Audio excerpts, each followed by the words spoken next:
አሳርፋችኋለሁ አለ። ክብር ምስጋና ለሚያሳርፈን ለመድኃኔዓለም ይሁን። የሚሆነው ለመድኃኔዓለም ግን ብትነግሩት፣ በስውር ብትነግሩት፣ ችግራችሁን ብትነግሩት፣ እንቆቅልሻችሁን ብትነግሩት፣ መከራችሁን ብትነግሩት ማን ይሰማል? ማን ይሰማል? እርሱ ስለእናንተ ያስባልና የሚያስጨንቃችሁን ሁሉ በማን ላይ ጣሉት? መካከል ተጨንቆ አጥር ያለው ብሎ ተጨንቆ ረዝም የሚሆን ደግሞ ረዝም ያለው ብሎ ተጨንቆ አጭር የሚሆን ከእናንተ መካከል ማን አለ? እንድንኖር ቸሩ አምላክ እግዚአብሔር በቸርነቱ ሁላችንን ይርዳል።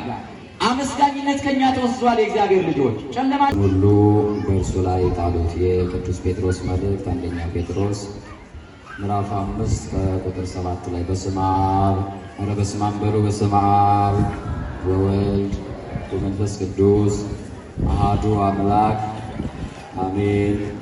ቅዱስ ቅዱስ ቅዱስ እየተባለ በላይ በሰማያት በመላእክት በሊቃነ መላእክት በምድር በፍጥረታት ሁሉ የሚመሰገን ምስጋና፣ ውዳሴ፣ ቅዳሴ፣ አምልኮ የባህሪ ገንዘቡ የሆነ ገናናው አምላካችን ቅዱስ እግዚአብሔር ጨለማውን አስወግዶ ብርሃንን ሰጥቶ ቤተ መቅደሱ ለምስጋና ለቅዳሴ ለውዳሴ ለአምልኮ ሰብስቦናልና ክብርና ምስጋና ለጠራን በቤቱ ለሰበሰበን ለአምላካችን ለእግዚአብሔር ክብር በሰማይና በምድር ለስሙ ይሁን። በዚህ ሰዓትና በዚህ ደቂቃ እግዚአብሔር ፈቅዶላችሁ ልቡናችሁን አንቅቶ እግሮቻችሁን አፋጥኖ በአባታችሁ በመድኃኔዓለም ፊት በረከትን ለመውረስ ደግሞ ከሁሉ በላይ ከሞት ወደ ሕይወት ታሪካችሁን የቀየረላችሁ እርሱ ነውና ፍቅሩ ገብቷችሁ በቤቱ የተሰበሰባችሁ የእግዚአብሔር ልጆች የእናታችን የድንግል ማርያም የአስራት የበረከት የቃል ኪዳን ያደራ ልጆች በወደደን ባፈቀረን ሕይወቱን በሰጠልን በአምላካችን በመድኃኔዓለም ስም ሰላም እላችኋለሁ። እንደምን አደራችሁ? እንደምን አደራችሁ? ድምጻችሁ አይሰማም። እንደምን አደራችሁ? እንደምን እስከዚህ ሰዓት ደረሳችሁ? በምሕረቱና በይቅርታው ደግሞ በቸርነቱ ብዛት ያሰባሰበን ባለፈው ዘመንና ጊዜ የሰራነውን ኃጢአትና በደል ተመልክቶ በኃጢአታችንና በበደላችን ልክ ሰፍሮና መዝኖ ያልፈረደብን ኃጢአትና በደላችን ሁሉ ይቅር ብሎ ቅዱስ በሆነው በምሕረቱ አደባባይ በቤተ መቅደሱ የሰበሰበን የአባቶቻችን አምላክ የእኛም ንጉሥ መድኃኔዓለም አምላካችን ስሙ ለዘላለም የተመሰገነ ይሁን። እንኳን አደረሰና አደረሳችሁ። ያደረሳችሁን አምላክ እግዚአብሔርን በእልልታ አመስግኑ።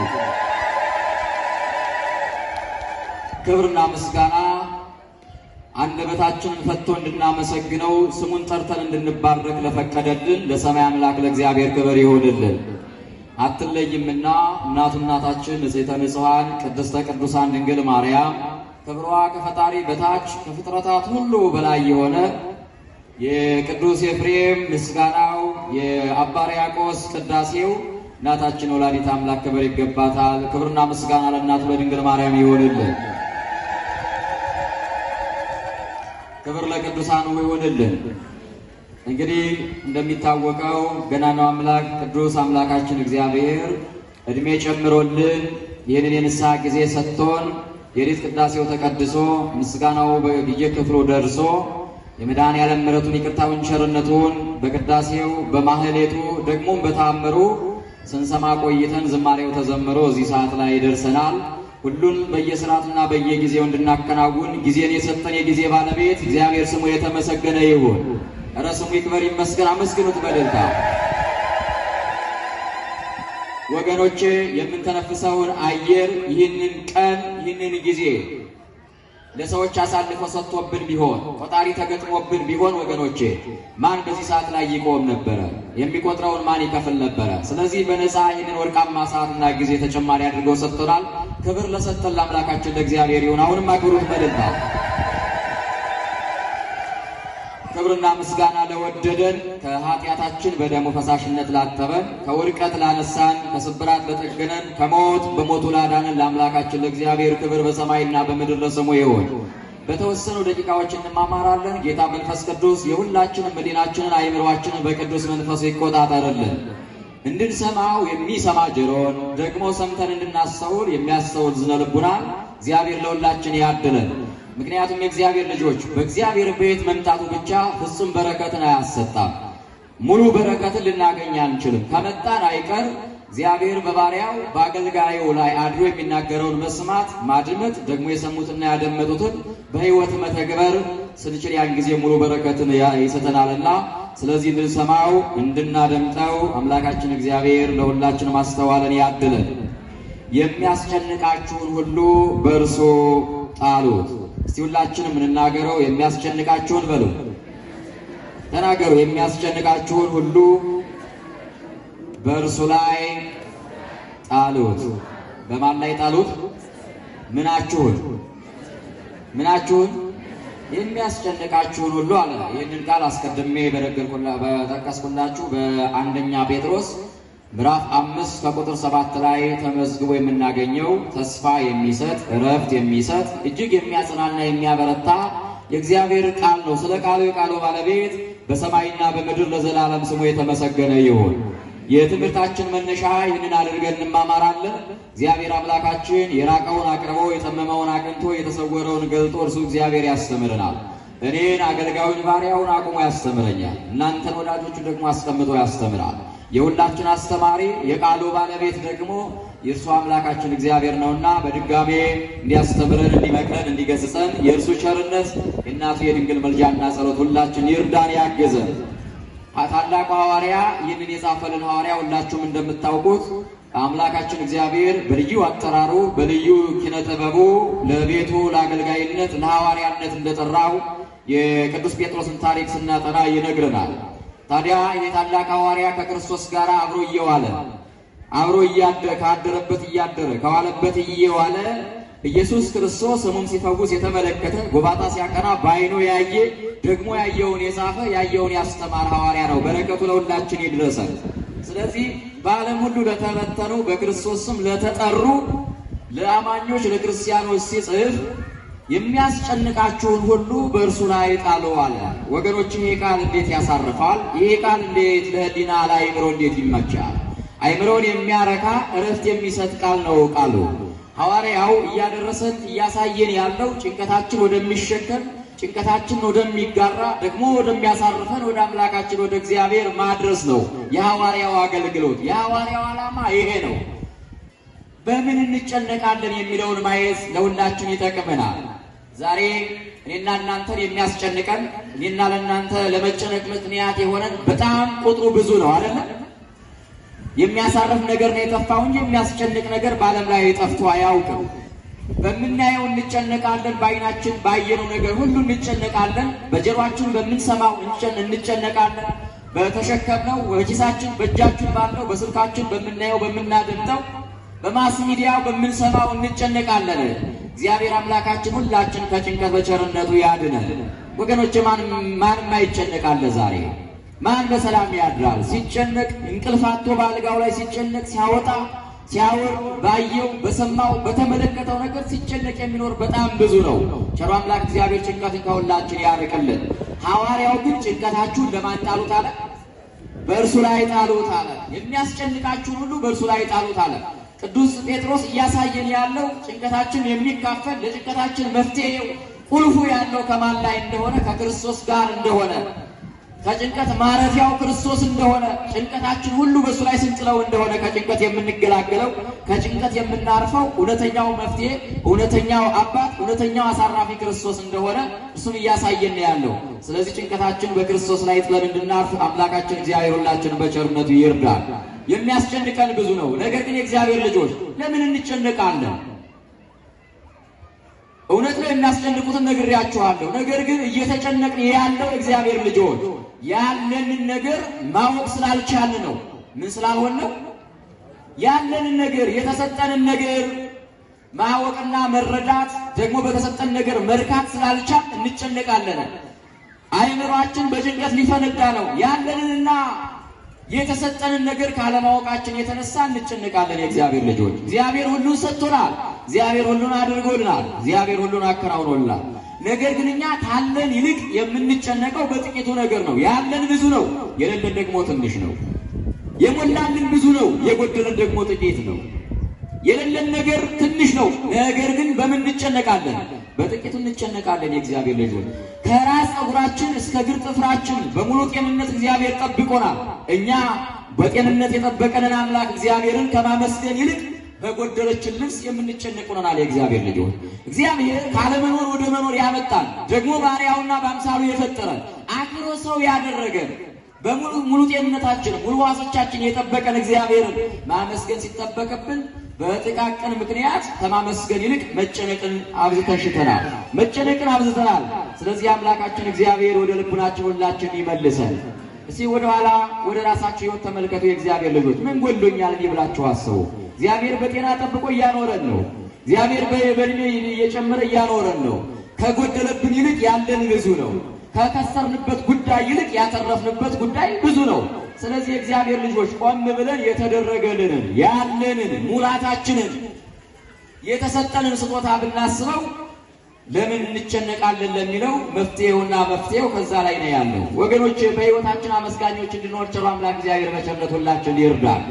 አመስጋኝነት ከኛ ተወስዷል። የእግዚአብሔር ልጆች ጨለማችን ያስወገደ አምላክ እግዚአብሔር ምስጋና ይገባዋል። በሕይወት የጠበቀን ጌታ እግዚአብሔር ምስጋና ይገባዋል። እድሜ የጨመረልን ጌታ ምስጋና ይገባዋል። ጤንነታችን የጠበቀ እግዚአብሔር ምስጋና ይገባዋል። ትዳራችን የባረከ እግዚአብሔር ምስጋና ይገባዋል። ትዳራችን በልጅ የባረከ እግዚአብሔር ምስጋና ይገባዋል እንጂ ይህንን ረስተን በልጅ የባረከንን ትዳር የሰጠንን ጤና የሰጠንን ሰው ያደረገንን በብዙ የባረከንን ብዙ ያደረገልን አምላክ እግዚአብሔርን ረስተን ለምን እናጉረመርማለን? ለምን እንጨነቃለን? ስለዚህ ከቀልባችን አይደለንምና ወደ ቀልባችን እግዚአብሔር ሁላችን ይመልሰን። ወደ ልብሳችን እረኛ ወደ መድኃኔዓለም አምላካችን እግዚአብሔር ሁላችን ይመልሰን። አትጨነቁ ሲለን ሐዋርያው እግዚአብሔር ለእኛ ብዙ ያደረገልን ነገር ስላለ ጭንቀታችን በእርሱ ላይ ጥለን እንድናመሰግነው ነው እያስተማረን ያለው። ወገኖቼ ምስጋና በረከትን ያሰጣል። ምስጋና እረፍትን ይሰጣል። ምስጋና ቅድስናን ያመጣል። ታላቁ ምስጋና ከሁሉ በላይ ነው። ሰይጣን በዚህ ምድር ላይ ምንም ትፈራለህ ተብሎ ቢጠየቅ አመስጋኝ ሰውን ነው። ማንን ይፈራል?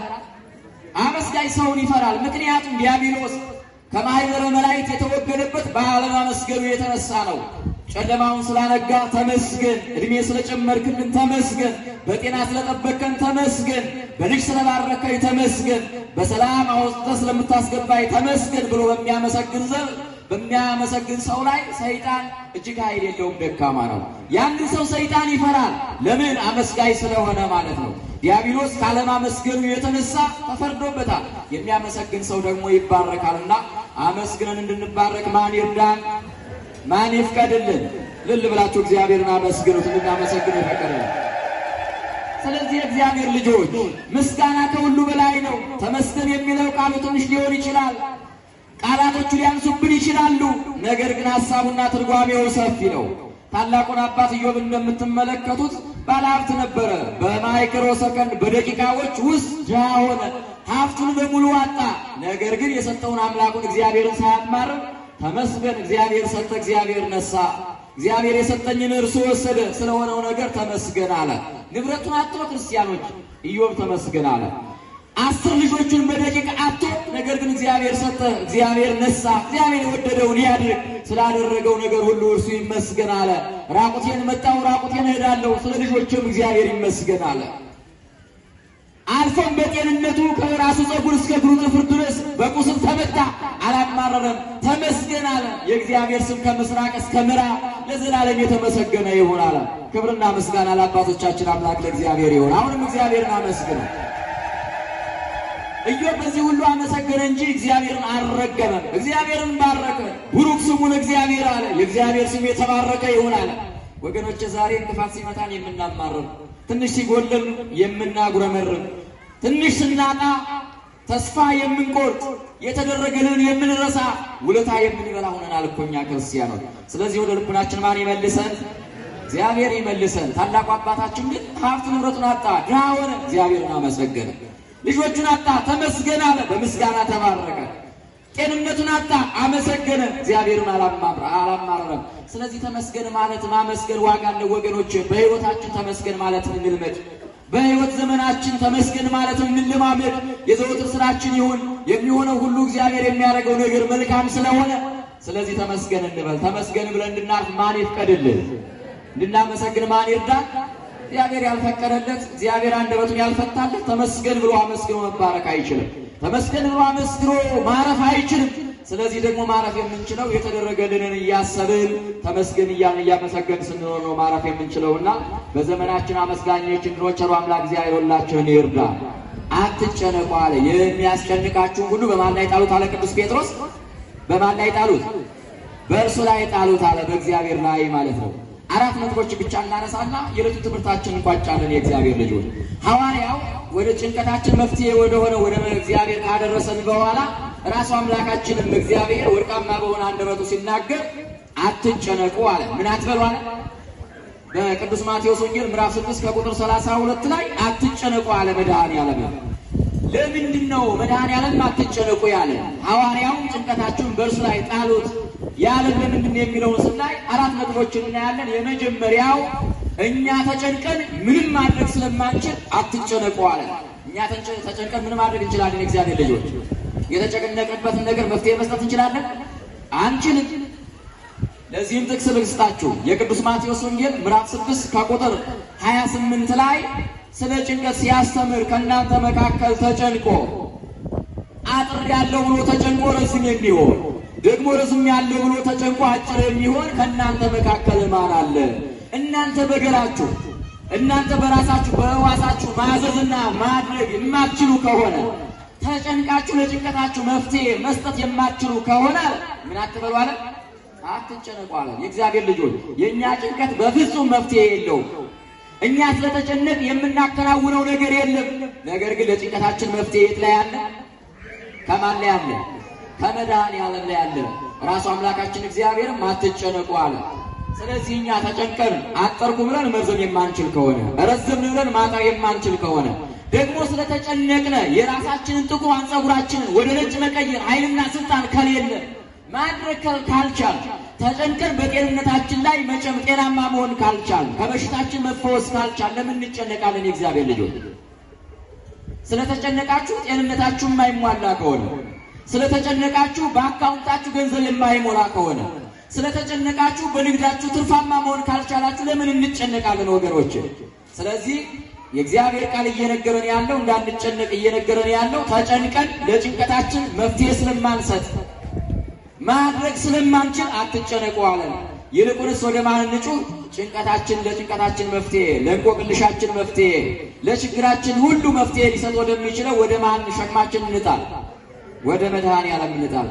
ለጭንቀታችን መፍትሄ ስለማንችል ተማሪው አብዝቶ ሊጨነቅ አይገባም። ሊያነብ ይገባዋል እንጂ አብዝቶ ሊጨነቅ አይገባም። ምክንያቱም ስለተጨነቀ ውጤታማ ስለማይሆን፣ ነጋዴው አብዝቶ ስለተጨነቀ አይደለም ትርፋማ የሚሆነው። እግዚአብሔርን ይዞ መስራት ስለቻለ ነው ትርፋማ ሊሆን የሚችለው።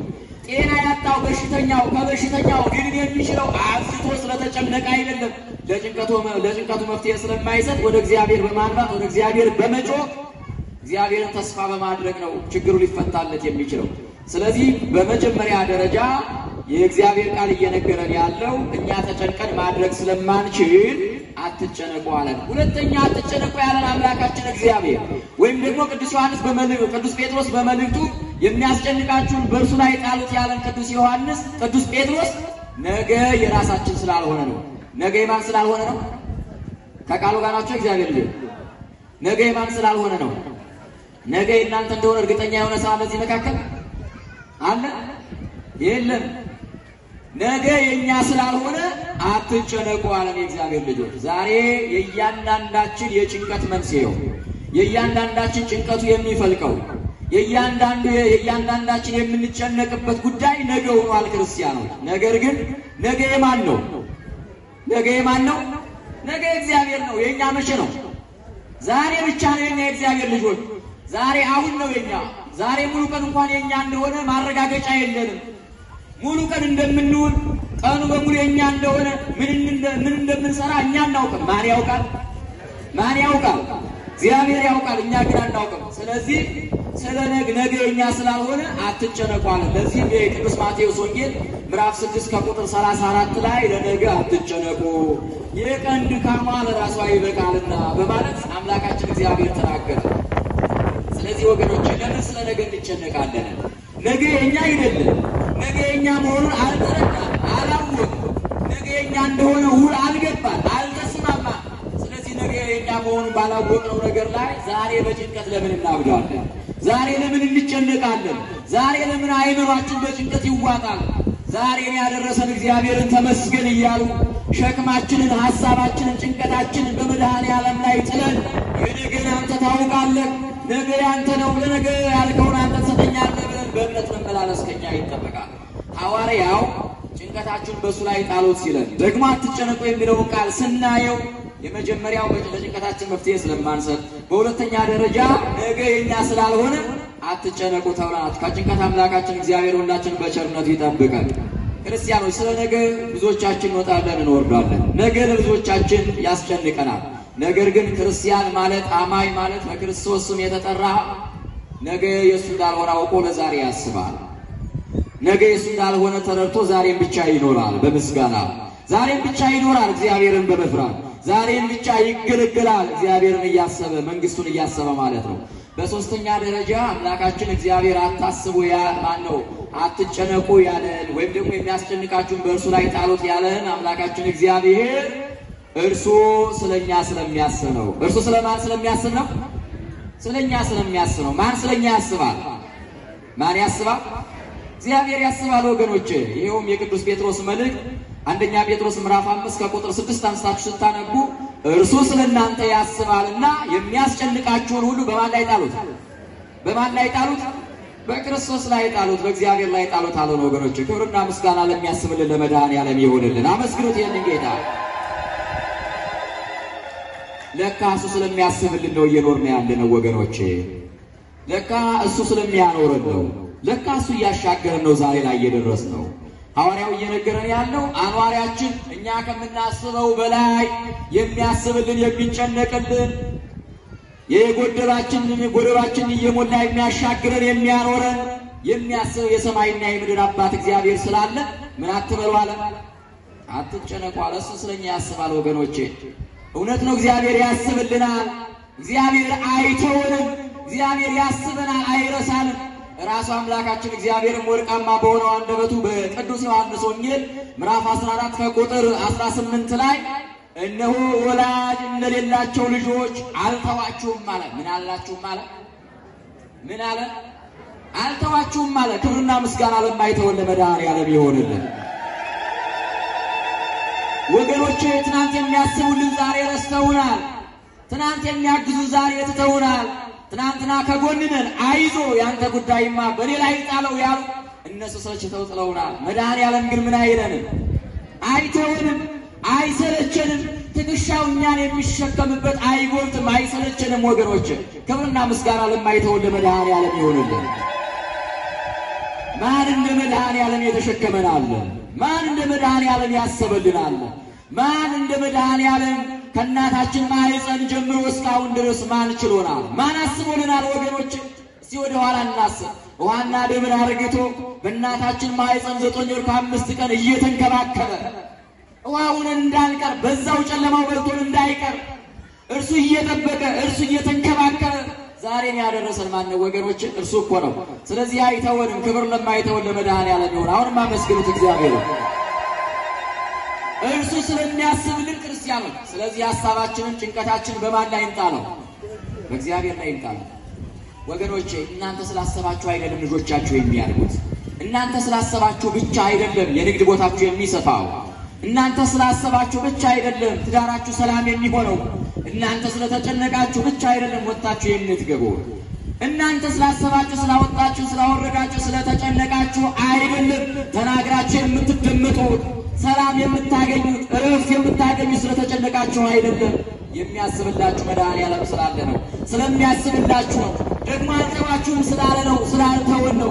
ኃጢአታችንና በደላችንን ክፋት ተንኮላችንን ተመልክቶ ምቀኝነታችንን ተመልክቶ የምናደርገውን በየቀኑ የምንተገብረውን ተግባር ተመልክቶ ስላልተወን ስለሚያስብልን ነው ገደላችን እየሞላ ለዛሬ አድርሶናል። ኧረ ክብር ለዚህ ንጉሥ ለመድኃኔዓለም ይሁን። ማን እንደ እግዚአብሔር ያለ መሐሪ አለ? ድሃውን ከአፈር የሚያነሳ ዛሬ ወለዳ ይምድር አለ ቅዱስ ዳዊት። ችግረኛው ድሃውን ከመሬት ላይ አንስቶ ከፍ ከፍ የሚያደርገው፣ ድሃውን ስለ ድህነቱ የማይጠላው፣ ሀብታሙ ስለ ሀብታምነቱ የማያከብረው፣ ሀብታም ስለሆነ ያለ ፍርድ የማይፈርድ በእውነት የሚፈርድ በጽድቅ የሚመራ በእውነት የሚያስተዳድር ማር እንደ መድኃኔዓለም አለ የሚያስብ ወገኖች። ለፈጠረው ፍጥረት የሚቆረቆር የፈጠረውን ፍጥረት የሚንከባከብ ስለፈጠረው ስለ ሰው ሲል ሥጋውን የሰጠ ዋጋ የከፈለ የማይረሳንና የማይተወን ከመድኃኔዓለም ውጭ ሌላ ማን አለ? ማን አለን እንደሱ? ወገኖች በምድር ላይ ያሉ ወገኖቻችን በምድር ላይ ያሉ ከውድቀት ብንወድቅ ያነሱናል ያልናቸው፣ ብንራብ ያበሉናል ያልናቸው፣ ብንጠማ ያጠጡናል ያልናቸው፣ ብንታረዝ ያለብሱናል ያልናቸው፣ ዘመን ያሻግሩናል ብለን ያሰብናቸው እኮ ትተውናል ወገኖች። ብዙዎች ትተውናል። ብዙዎች በገቡልን ቃል መሰረት አልፈጸሙልንም። ነገር ግን እግዚአብሔር ግን ትናንትናም በቃሉ በኪዳኑ ነበረ፣ ዛሬም በቃል ኪዳኑ አለ። ነገም በቃል ኪዳኑ ያኖረናል። ትናንትና ጠብቆናል፣ ዛሬም እየጠበቀን ነው፣ ወደፊትም ይጠብቀናል። ትናንትና አልተወንም፣ ዛሬም አልተወንም፣ ወደፊትም አይተወንም። ስለዚህ እሱ ስለሚያስብልን አትጨነቁ አለ በሶስተኛ ደረጃ። ስለዚህ ወገኖች ሸክማችሁን፣ እንቆቅልሻችሁን፣ ችግራችሁን ለእግዚአብሔር ንገሩት፣ ለመድኃኔዓለም ንገሩት። መፍትሄ ያለው ከሱ ነው። ለጎረቤታችሁ ብታወሩት አውርቶ ለሌሎች አስወርቶ አንገታችሁን ያስደፋል። እንቆቅልሻችሁን፣ ችግራችሁን፣ ገመናችሁን አትናገር ብላችሁ ብትነግሩት ለጎረቤታችሁ፣ ለጓደኛችሁ፣ ለሰው ብትነግሩት አዙሮ ያወራባችኋል። ችግራችሁን ያሰፋባችኋል። ቁስላችሁን ያሰፋባችኋል።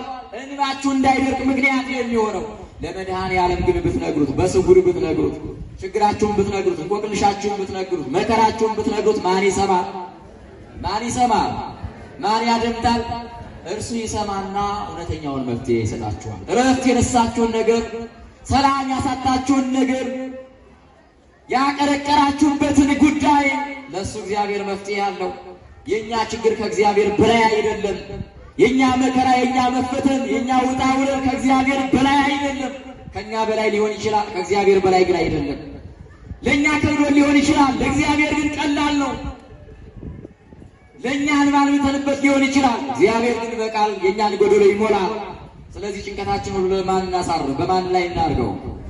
በማን ላይ እናርገው? የሚያስጨንቀንን ሁሉ በእርሱ ላይ አድርገን እንድናልፍ አምላካችን እግዚአብሔር ሁላችን በቸርነቱ ይርዳል። ሁላችን ያቀረቀርንበት ጉዳይ ብዙ ነው። ክርስቲያኖች ያደከመን ጉዳይ ብዙ ነው። ጀርባችን ያዛለው ጉዳይ ብዙ ነው። እንባችን ለማልቀሳችን ምክንያት የሆነን ብዙ ነው። ለመውደቅ ምክንያት የሆነን ነገር ብዙ ነው። ነገር ግን ይህ ሁሉ መፍትሄ ያለው ከመድኃኔዓለም ነውና የሚያስጨንቀንን ሁሉ ለእሱ ተናግረን እንድናርፍ ቸሩ አምላክ እግዚአብሔር ሁላችን ይርዳ። ማረፍ ከፈለጋችሁ፣ ችግራችሁ እንዲወገድላችሁ ከፈለጋችሁ፣ እንቆቅልሻችሁ እንዲፈታላችሁ ከፈለጋችሁ ለማን ተናገሩ? ለማን እንናገር?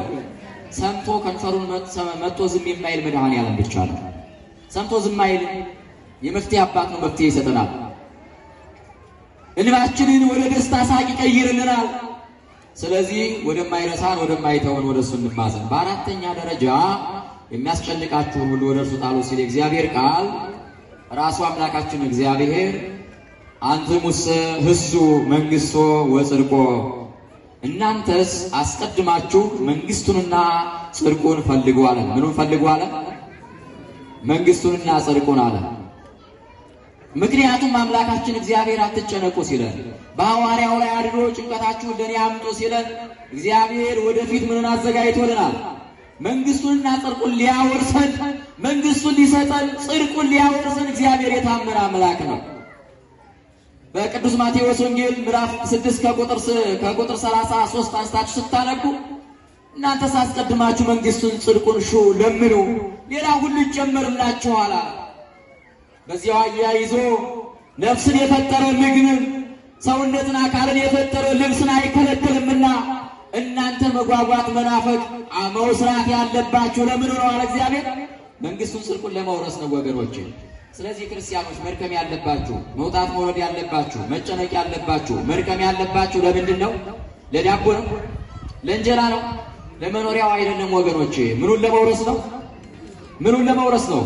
መንግስቱንና ጽድቁን ለመውረስ ነው ስራ መስራት ያለብን፣ መውጣት መውረድ ያለብን ለዛ ነው። ሌላውንማ እግዚአብሔር አያሳጣንም። ሌላው ዳረጎት ነው አለ። ሌላው ተጨማሪ ነገር ነው። ሌላው ቦነስ ነው።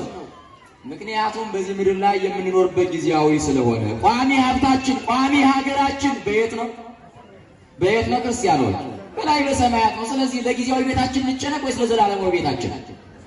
ለማንኛውም እንጨነቅ? ለዘላለማዊ ቤታችን። ይሄማ በልታችሁ ጠገባችሁ፣ ስልጣን ኑሯችሁ ፈረዳችሁ፣ በሰማይ ተሽከረከራችሁ፣ በምድር እንደፈለጋችሁ ናችሁ፣ ነገ ያልፋል። ቅዱስ ዳዊት እንደተናገረው 70-80 ነው። ከዛ ሊያልፍ አይችልም። ከዛ በኋላ ሊመጣም ድካሙ መከራው በሰው እጅ ላይ መውደቁ ነው። ነገር ግን ዘላለማዊ ሀገራችን ዘላለማዊ ርስታችን እግዚአብሔር ሊያወርሰን ለወዳጆቹ ዓለም ከመፈጠሩ በፊት በሰው ዓይን ያልታየ በሰው ጆሮ ያልተሰማ በሰው ልቡና ያልታሰበ ከፍጥረታት በፊት እግዚአብሔር ለፍጡራኑ ለሰዎች ያዘጋጀው መንግስቱንና ጽድቁን ሊያወርሰን እግዚአብሔር ስላሰበ ምን አትበሉ አለ? አትጨነቁ አለ። እናንተስ መጨነቅ ያለባችሁ ስለምትለብሱ፣ ስለምትበሉ፣ ስለምትጠጡ፣ ስለምትነዱት መኪና፣ በባንካችሁ ስላለው አካውንት፣ በባንካችሁ ስላለው ገንዘብ፣ ስለምትኖሩበት ቤት፣ ስለምታሳድጓቸው ልጆች ብቻ ሳይሆን አስቀድማችሁ ምኑን ፈልጉ አለ? መንግስቱንና ጽድቁን። ዛሬ እየደከምን እየወጣን እየወረድን ያለነው ለዘላለማዊ ቤታችን ሳይሆን ለምድራዊ ቤታችን። ዛሬ እግዚአብሔርን መንግስት ለመውረስ ሳይሆን እየወጣን እየወረድን እየደከምን ያለነው በምድር ላይ ሀብታም ለመሆን ነው፣ ባለጸጋ ለመሆን ነው፣ ዝነኛ ለመሆን ነው፣ ስልጣን ለማግኘት ነው፣ ገንዘብ ለማግኘት ነው፣ በልቶ ለማደር ነው፣ ጥሩ መኪና ለመንዳት፣ ጥሩ ቤት ላይ ለመኖር ነው እየሰራን እየወጣን ያለ ነው። ስለዚህ አምላካችን እግዚአብሔር ወደ ልቡናችን ይመልሰን። ከልቡናችን ስላልሆነ ነው እንጂ እግዚአብሔር ልጆች ወደ ልቡናችን ብንመለስ፣ ወደ ነፍሳችን እረኛ ወደ ክርስቶስ ብንመለስ ሁልጊዜ የሚያሳስበን ሰማያዊ ሀገራችን ዘላለማዊ ቤታችን ነበረ። ዛሬ ግን ዋጋ እየከፈልለት ያለ ነው፣ እየተጣላን እየተጨቃጨቅን እየተገዳደልን ያለ ነው በምድር ላይ ለሚቀረው ነው፣ ጊዜያዊ ለሆነው ነው፣ ለዳረጎቱ ነው፣ ለቋሚ ነገሩ ለቋሚ ሀብታችን አይደለም። እግዚአብሔር ግን መንግስቱን ሊያወርሰን የታመነ አምላክ ነው ወገኖቼ። ስለዚህ ወደ ነፍሳችን ወደ እረኛ ወደ ክርስቶስ እንመለስ። እርሱ ደግሞ መንግስቱን ሊያወርሰን የታመነ አምላክ ነው። ጭንቀታችን በእሱ ላይ እንጣል። ለእነዚህ ለአራት ምክንያቶች እግዚአብሔርን አትጨነቁ አለን በሐዋርያው ላይ አድሮ። ጭንቀታችሁን ደግሞ እኔ ልሸከም አለ። ችግራችሁን ወደ እኔ አንጡት አለ። ራሱን ክብር ይግባውና አምላካችን እግዚአብሔር እናንተ ሸክም የከበዳችሁ ወደ እኔ ነው አለ። ወደ የት ነው አለ? ወደ እኔ ነው አለ። ማን ነው ኃጢአተኛውን ወደ እኔ ና የሚለው? ማን ነው ድሃውን ወደ እኔ ና የሚለው? ማን ነው ችግረኛውን ወደ እኔ ና የሚለው? መድኃኔዓለም ብቻ እኮ ነው እስከ በደላችሁ ወደ እኔ ነው ያለን። መድኃኔዓለም ብቻ እኮ ነው እስከ ኃጢአታችሁ፣ እስከ ሸክማችሁ፣ እስከ እንቆቅልሻችሁ፣ እስከ ጭንቀታችሁ ወደ እኔ ነው አለ። ምን እላችኋለሁ አለ? እሱ ግን አሳርፋችኋለሁ አለ። ክብር ምስጋና ለሚያሳርፈን ለመድኃኔዓለም ይሁን። ስለዚህ ወገኖቼ ነገ የኛ አይደለም፣ ዛሬ እንጠቀም። ስለ ነገ ፕላን ጉዳይ ስለ ነገ ጉዳይ እየተጨነቅ ሰማይ ሀገራችንን መንግስተ ሰማያት ርስታችን ልንረሳ አይገባም።